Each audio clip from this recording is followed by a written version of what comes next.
अब जब मुस्तफा करीम ने इसरार बढ़ाया तो इन जालिमों ने इनकार बढ़ा दिया। जब इन्होंने इनकार बढ़ाया, मेरे मुस्तफा ने इसरार बढ़ाया। जब मेरे मुस्तफा ने इसरार बढ़ाया, इन्होंने इनकार बढ़ाया। अब इस इसरार और इनकार की कशमकश में हजरत जिब्रील अम्मी वही इलाही लेकर हाजिर होते हैं और अर्ज करते हैं, आका ये मुर्दे आपकी नहीं सुनेंगे। क्या फरमाया? ये मुर्दे आपकी नहीं सुनेंगे। अब चलता फिरता अबू जहल, कुरान ने उसको मुर्दा कहा। खाता पीता अबू लहब, कुरान ने उसको मुर्दा कहा। उठता बैठता उतबा शैबा, कुरान ने उसको मुर्दा कहा। अब हजरत अमीर हमजा, जिनके जिस्म की बोटियां बोटियां कर दी गई, जिनके सीने को निकाल करके दांतों से चबाया गया, करबला के मैदान में आका इमाम हुसैन के सर को उनके जिस्म से जुदा कर दिया गया, रूह परवास कर गई। करबला के मैदान में अब्बास अलमदार के बाजुओं को जिस्म से जुदा कर दिया गया, रूह परवास कर गई। तो फिर कुरान कहता है, क्या कहता है? वला तकुलू लिमन युक्तलू फी सबीलिल्लाहि अमवात बल अहयाउन वलाकिन ला तशऊरून। Do not for him every yard with the God death, but they are alive.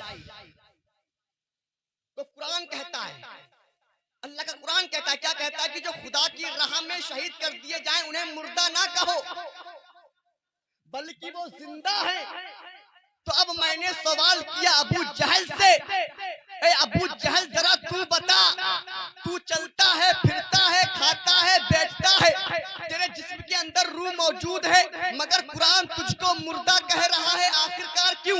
मैंने सवाल किया अबू लहब से, अबू लहब जरा तू बता, तू उठता है बैठता है खाता है पीता है, एंटी प्रॉफिट मूवमेंट चला रहा है, मगर कुरान तुझको मुर्दा कह रहा है, आखिर इसकी वजह क्या है? आखिर बात क्या है? मैंने सवाल किया उतबा शैबा से, मैंने कहा जरा ये बता, तू चलता है फिरता है, तेरे जिस्म के अंदर रूह मौजूद है, मगर कुरान तुझको मुर्दा कह रहा है, आखिर बात क्या है? आखिर वजह क्या है? मैंने सवाल किया आका इमाम हुसैन की बारगाह में, मैंने कहा आका करबला के मैदान के अंदर आपके सर को आपके जिस्म से जुदा कर दिया गया, आपके जिस्म से रूह परवास कर गई, मगर कुरान आपको जिंदा कह रहा है, आखिर इसकी वजह क्या है? मैंने सवाल किया अब्बास अलमदार की बारगाह में, मैंने कहा आका करबला के मैदान में आपके बाजुओं को आपके जिस्म से जुदा कर दिया गया, आपके जिस्म से रूह परवास कर गई, मगर कुरान आपको जिंदा कह रहा है, इसकी वजह क्या है?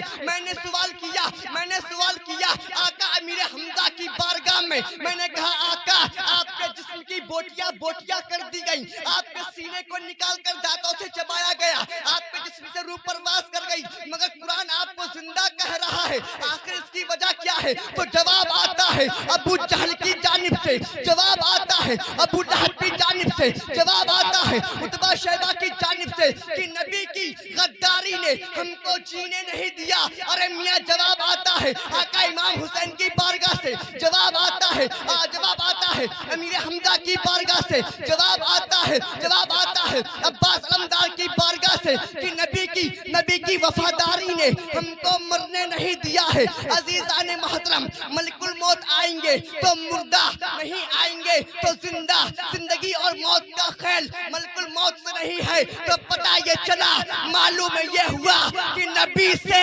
वफादारी का नाम मौत है और नबी से गद्दारी का नाम, नबी से मोहब्बत का नाम जिंदगी है और नबी से गद्दारी का नाम मौत है। वाह वाह, जिंदाबाद जिंदाबाद, नारे तकबीर, नारे रिसालत, करामत औलिया कराम, फैजान गौसे आजम, मसलके आला हजरत, जिंदाबाद जिंदाबाद, बहुत अच्छे। नबी से मोहब्बत का नाम जिंदगी है, नबी से गद्दारी का नाम मौत है।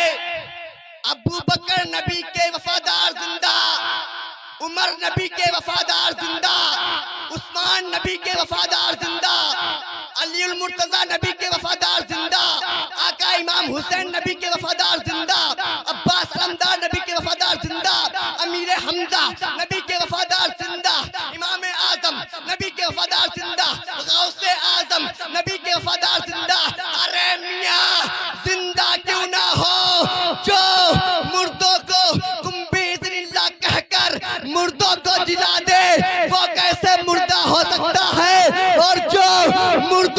जिला दे उसी को तो गौसे आजम अब्दुल कादिर कहते हैं।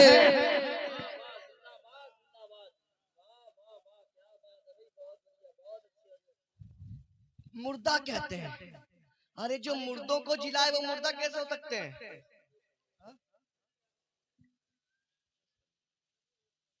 दूसरी पढ़े अल्लाह रब्बुल मोहम्मद सल्लल्लाहु अलैहि वसल्लम नहनु इबाद मोहम्मद सल्लल्लाहु अलैहि वसल्लम सलातु व सलाम अलैका रसूलुल्लाह सल्लल्लाहु तआला अलैहि वसल्लम।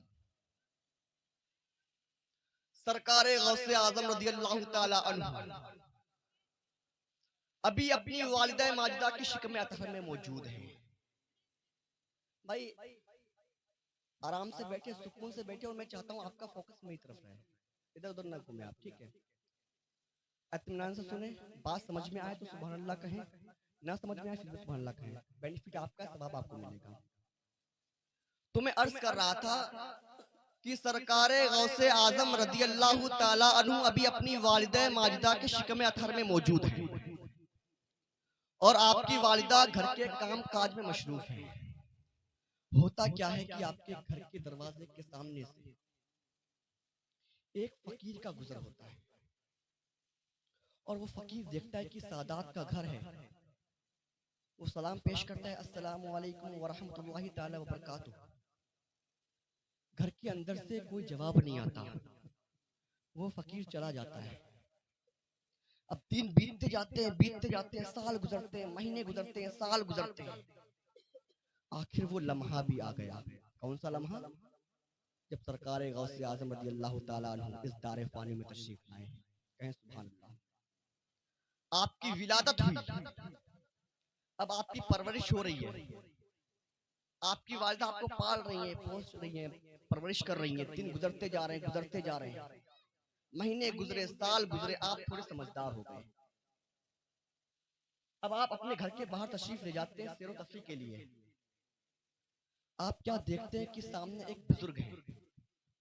वो बुजुर्ग आपके पास तशरीफ लाते हैं और कहते हैं, बेटा अब्दुल कादिर, आप सलाम पेश करते हैं, अस्सलामु अलैकुम व रहमतुल्लाहि ताला व बरकातुहू। सरकार गौसे आजम जवाब देते हैं, वालेकुम अस्सलाम व रहमतुल्लाहि ताला व बरकातुहू, वालेकुम अस्सलाम व रहमतुल्लाहि ताला व बरकातुहू। वो बुजुर्ग कहते हैं, अब्दुल कादिर बेटा बात क्या है, आखिर माजरा क्या है? मैंने तुमको सलाम एक मर्तबा किया मगर तुमने मेरे सलाम का जवाब 2 मर्तबा दिया। आखिर बात क्या है, माजरा क्या है? आप फरमाते बाबा, याद करें उस वक्त को, काफी साल पहले जब आप मेरे घर के सामने से गुजरे थे। मेरे घर के सामने से गुजरे थे और आपने मेरी वालिदा को सलाम किया था मगर मेरी वालिदा घर के काम के मशरूफियात के बिना पर आपके सलाम का जवाब ना दे पाई, वो सुन ना पाई। कहा बेटा फिर? कहा मैं उस वक्त अपनी वालिदा के पेट में था और मैंने आपके सलाम को सुना था। मैं चाहता था कि मैं आपके सलाम का जवाब दूं। अगर मैं सलाम का जवाब देता तो मेरी वालिदा डर जाती, घबरा जाती, इसलिए मैंने अपनी वालिदा का लिहाज करते हुए आपके सलाम का जवाब न दिया। मगर आज आपसे मुलाकात हुई है तो एक सलाम का जवाब मैंने अपना दिया है और दूसरे सलाम का जवाब मैंने अपनी वालिदा का दिया है। सुभान अल्लाह, क्या शान है मेरे गौसे पाक की। अरे मियां, गौसे पाक की शान तो वो शान कि अपने बाहर से, घर के दरवाजे से बाहर से गुजरने वाले लोगों की आवाज को सुना करते हैं।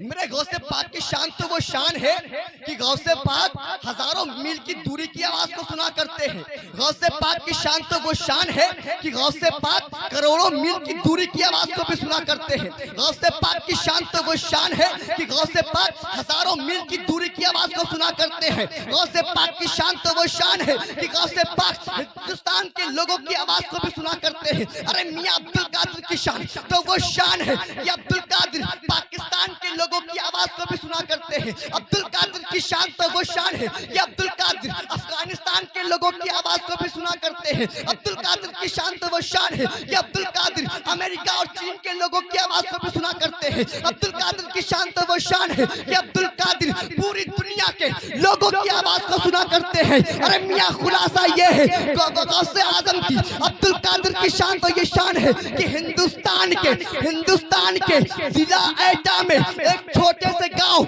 सेने कला के अंदर रहने वाले हकीम चांद साहब ने जब पुकारा है गौसे पाक को, गोहर लगाई है गौसे पाक को, आवाज लगाई है गौसे पाक को, कसम खुदा की मुसलमानों, हकीम चांद साहब के दिल से निकलने वाली मोहब्बत को मेरे गौसे आजम बगदाद की सरजमीन से मुलाहिजा फरमा रहे हैं। और ये महफिल जो सजाई है हकीम चांद साहब ने, कसम खुदा की हम सुन्नियों का ये अकीदा है कि बगदाद वाले दूल्हा, बगदाद वाले गौसे आजम बगदाद की सरजमीन से इस महफिल को सुन रहे हैं, तभी तो सरकार आला हज़रत फरमाते हैं दूरों नजदीक के सुनने वाले वो काने लाले करामत पे लाखों सलाम। नारे तकबीर, नारे तकबीर, नारे रिसालत, नारे रिसालत, मसलके आला हजरत, मसलके आला हजरत, नारे तकबीर। हम सुन्नियों का अकीदा है जहां सरकारे गौसे आजम रज़ियल्लाहु ताला अन्हु की महफिल होती है, सरकारे गौसे आजम खुद मुलाहिजा फरमाते हैं, सुनते हैं। तभी तो मेरे रज़ा ने फरमाया ना कि दूरों नजदीक के सुनने वाले वो काने लाले करामत पे लाखों सलाम। कलाइदुल जवाहर सफा नंबर 3 पर सरकारे गौसे आजम रज़ियल्लाहु ताला अन्हु के हवाले से एक रिवायत पाई जाती है, और वो रिवायत ये है कि तमाम उलमाए किराम और औलिया किराम का इस बात पर इत्तिफाक है कि सरकारे गौसे आजम रज़ियल्लाहु ताला अन्हु मादर जात वली हैं। मादर जात वली समझते हैं? जो माँ के पेट से ही वली हो, और आपकी विलादत के बाद आपकी एक करामत जाहिर हुई, और वो करामत ये थी कि जिस दिन आपकी पैदाइश हुई उस दिन रमजान शरीफ का पहला दिन था। जब आपकी पैदाइश हुई तो आपने तुलू फज्र से लेकर के गुरूब आफताब तक दूध नोश नहीं फरमाया, आपने दूध नहीं पिया। लोग समझ गए कि आज रमजान शरीफ का पहला दिन है। अल्लाहु अकबर। आज जब बच्चा पैदा होता है तो बच्चा पैदा होने के बाद जब तक वो बालिग नहीं हो जाता उसके ऊपर शरीयत का कोई कानून नाफिज नहीं होता, अहकाम शरीयत उस पर लागू नहीं हुआ करती, शरीयत का कोई कानून लागू नहीं हुआ करता। अब जब बच्चा बालिग हो जाता है तो बालिग होने के बाद उस पर नमाजें पढ़ना भी फर्ज है, रोजे रखना भी फर्ज है, अगर वो साहिब माल है तो ज़कात देना भी फर्ज है, अगर इतनी दौलत पास में रखता है कि हज कर सकता है तो उस पर हज करना भी फर्ज है।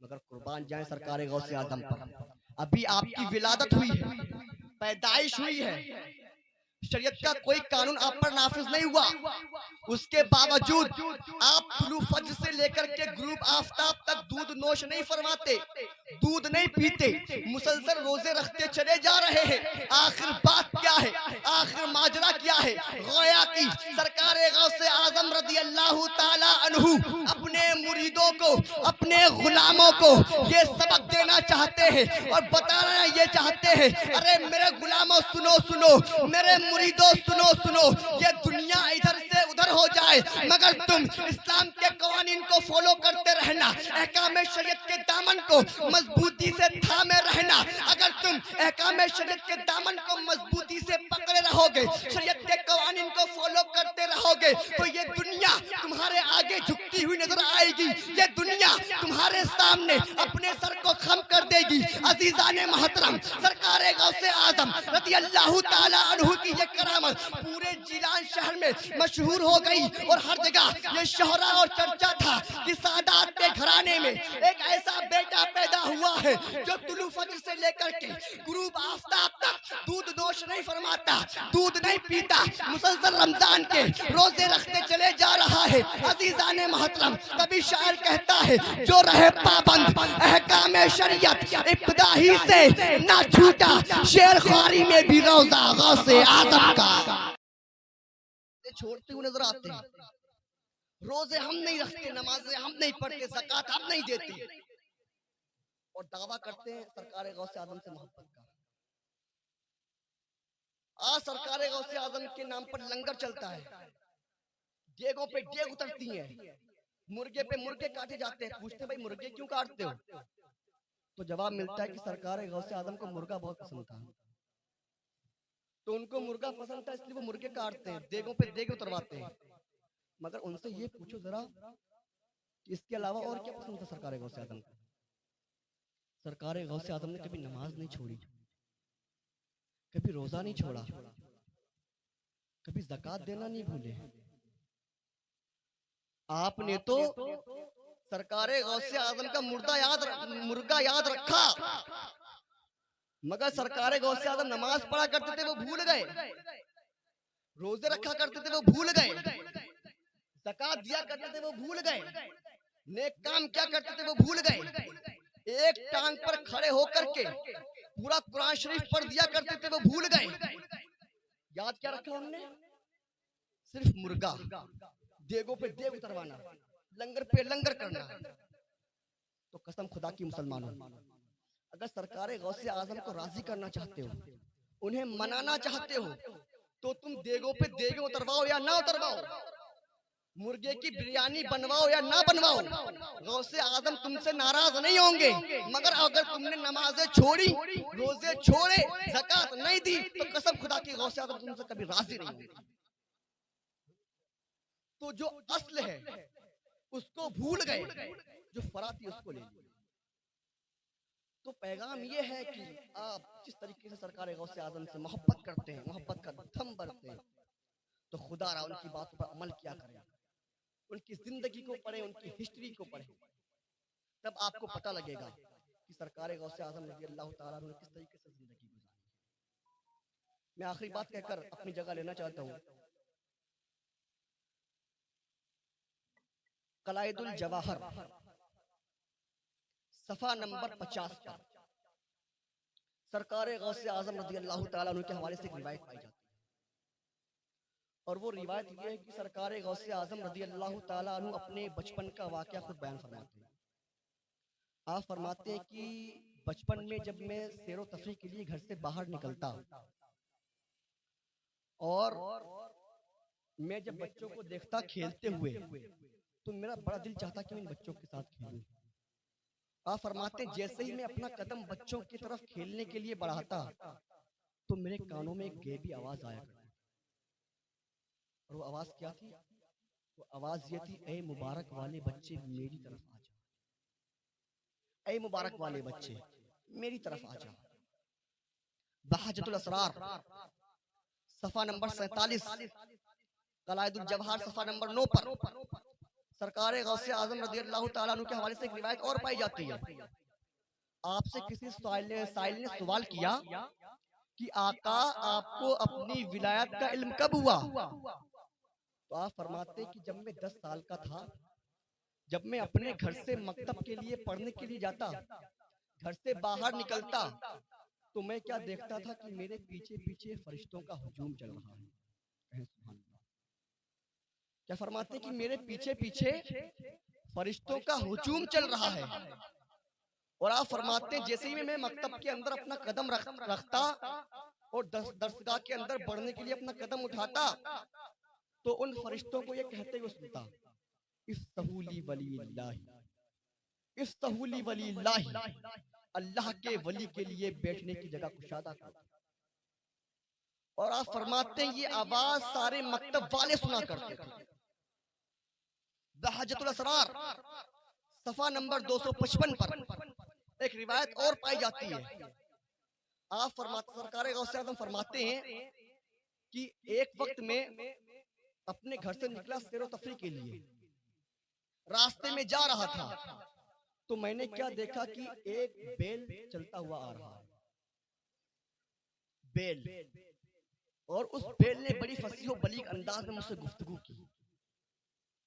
वो बेज़बान जानवर, उस बेज़बान जानवर ने मुझसे बड़ी फसीह व बलीग अंदाज में गुफ्तगू की और कहता है, अब्दुल कादिर,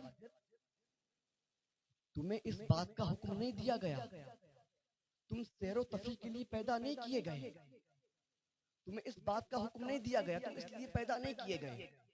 अल्लाह अकबर। सरकार गौसे आज़म फरमाते हैं कि जैसे ही मैंने उस बेज़बान जानवर के मुंह से अल्फाज सुने हैं, तो मेरे दिल में अल्लाह रब्बुल इज्जत की मोहब्बत इस कदर पेवस्त हो गई, इस कदर पेवस्त हो गई कि मैंने फौरन वहां से अपने कदम को पलटा लिया, मैं घर वापस चला गया। अब गौर करें मुसलमानों, अल्लाह रब्बुल इज्जत किस कदर सरकारे गौसे आजम रज़ी अल्लाह ताला अन्हु से मोहब्बत फरमाता है, प्यार फरमाता है।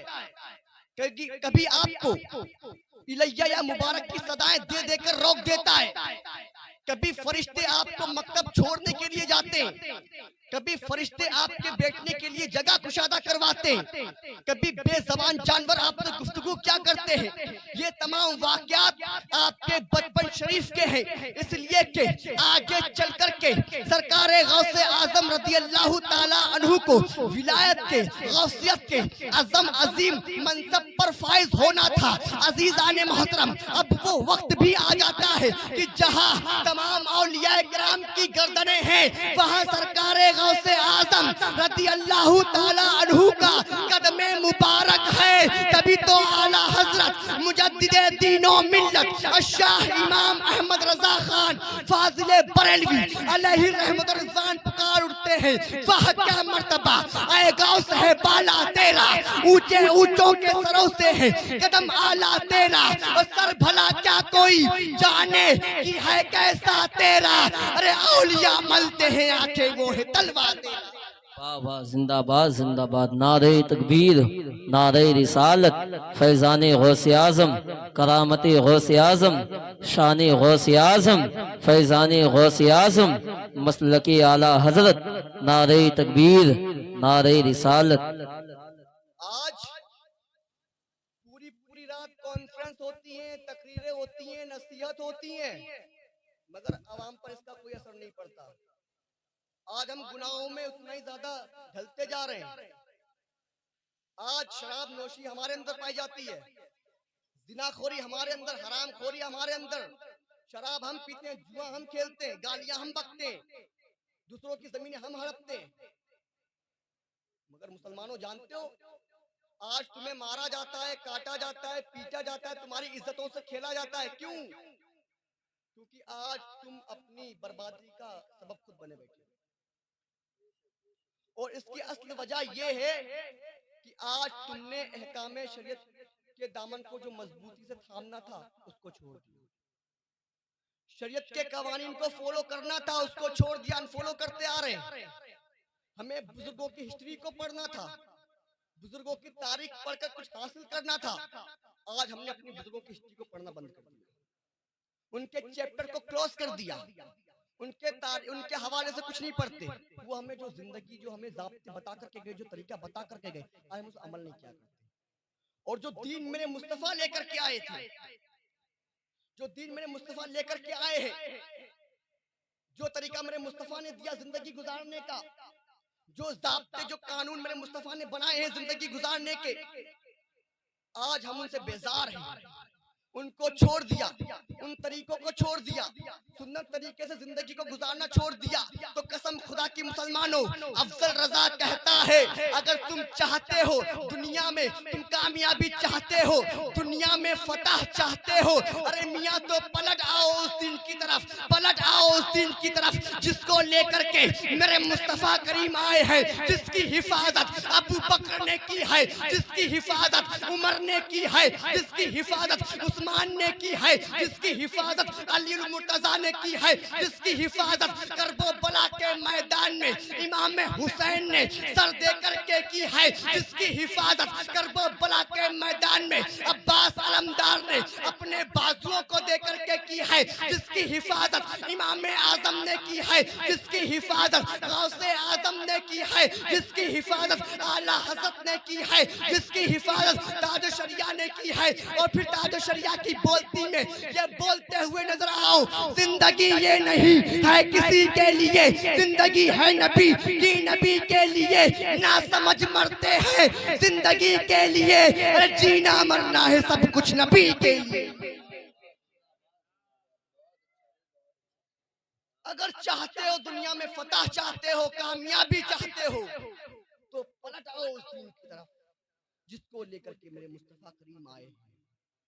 तो आज आप इस महफिल में हाजिर हैं, तो यहाँ से एक नसीहत लेकर के जाएं कि आज से हम जाएंगे तो सरकार गौसे आजम ने कभी नमाजें नहीं छोड़ी थी, हम नमाजें नहीं छोड़ेंगे। दोनों हाथों को उठाकर कहें, सबूत दें। यहाँ से जाएंगे इंशाल्लाह 5 वक्त की नमाजें पढ़ेंगे, रोजे रखेंगे, साहिब माल है तो ज़कात भी देंगे, और सबसे अहम बात, आखिरी बात, निकाह को आसान करो। मैं हमेशा अपनी तकरीर में ये बात बोलता हूँ कि निकाह को आसान करो। आज हमने जहेज के नाम पर निकाह को, शादियों को इतना जो है बड़ा कर दिया कि गरीब बाप बेचारा अपने बच्चों की शादी नहीं कर पाता है ना। हमारी बच्चों की उम्र 30 साल हो जाती है, 35 साल हो जाती है, मगर बेचारा गरीब बाप शादी नहीं करता। क्यों? क्योंकि ये जहेज की डिमांड लोगों को मार देती है। मैं हमेशा ये बात बोलता हूँ और आज भी बोल करके जा रहा हूँ। और पता है कि हमारी बेटियां गिरोह के साथ भागती नजर आ रही हैं। इसकी वजह पता है क्या है? इसकी वजह यही कि हमने जो जहेज की डिमांड रख दी है ना, बेचारा गरीब बाप शादी नहीं कर पाता, इसकी बेचारी बच्चियां क्या करती हैं, भाग जाती हैं। इसके जिम्मेदार भी वही हैं जो जहेज मांगते हैं। तो खुदारा अल्लाह के लिए जहेज की डिमांडों को ख़त्म करें और निकाह को आसान करें।